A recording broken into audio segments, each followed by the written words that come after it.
CDP नंदाहांडी आज यही सुस्थ माँ सशक्त परिवार कैंपेन ले मु जोग देछि। मेडिकल आमर नंदाहांडी मेडिकल ले जो 17 सेप्टेम्बर रु अक्टोबर 2 पर्यंत जो कैंपेन आमर एठी चली सुस्थ माँ सशक्त परिवार गठन रे अभियान ले मु शामिल हेछि।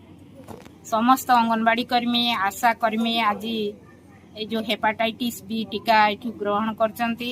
मु भी ये हेपाटाइटिस बी टीका नहीं तेणु आमे सबू माँ मान को बिना पैसा रे सरकार जो जोगे दौरान सेवा या प्रति गाँ गहल रे एक कथा पहुँचू केमती सबू माँ माने आसिकी तांकर दाबी उपस्थापन करिवे और से माने सेवा निजे ग्रहण करिवे। सेतिपाई आमे समस्त अंगनवाड़ी कर्मी आशा कर्मी को सचेतन करैचु।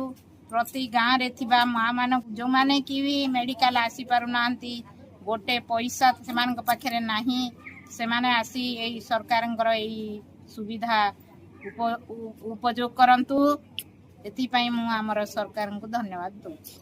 अंगनवाड़ी वर्कर को एई हेल्थ डिपार्टमेंट तरफ डाक होइतिला सेमानकर हेल्थ स्क्रीनिंग हेइतिला रजिस्ट्रेशन भी हेइतिला सेमानकर हेल्थ चेकअप हेइतिला। पुणे आज थरे भी सेमान सब वर्कर सब आशाकर्मी को हेपाटाइटिस बी दिया जाइछि आउ सेमानकर जो चेकअप काहरा जो प्रकार रोग अछि सेगुडा को पाई ट्रीटमेंट दिए बिना पैसा रे तांकर चिकित्सा करा जाय। जो विभाग रे पहुंचे दिया जाउछि सेमाने ट्रीटमेंट भलो। सेप्टेम्बर 17 तारिख आरंभ करी आगामी अक्टोबर 2 तारिख पर्यंत गोटे पक्ष चलिबो।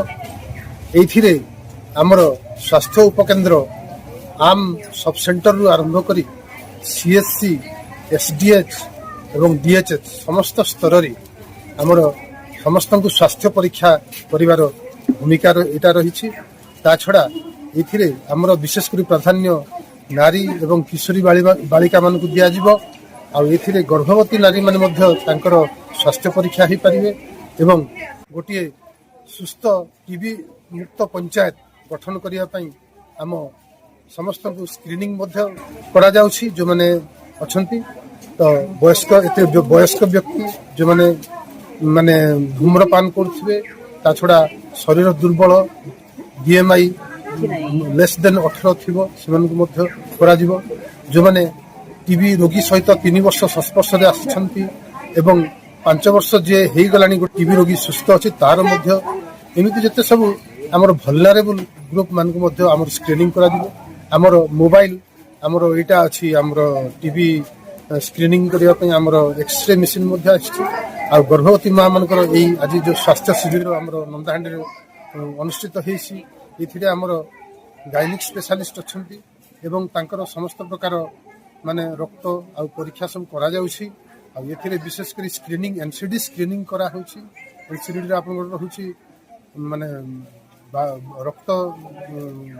रक्तचाप उच्च रक्तचाप रहुछि आ ता छडा डायबिटीज रहुछि आ कैंसर इत्यादि रो स्क्रीनिंग करा होछि। थैलासेमिया रो मध्य स्क्रीनिंग होछि। एथिरे लोक उपकृत हेबे आ तांको चिकित्सा मध्य करा जिवो आ परामर्श मध्य दिया जिवो। आ आज एथिरे गोटे ब्लड बैंक मध्य अनुष्ठित हे जायछि जोथिरे कि हमें एबे पर्यंत 20 यूनिट ब्लड आमे कलेक्शन करि साथि। इटा हमर ब्लड बैंक को जिवो जोथि माने रोगी आसीबे तांको दिया।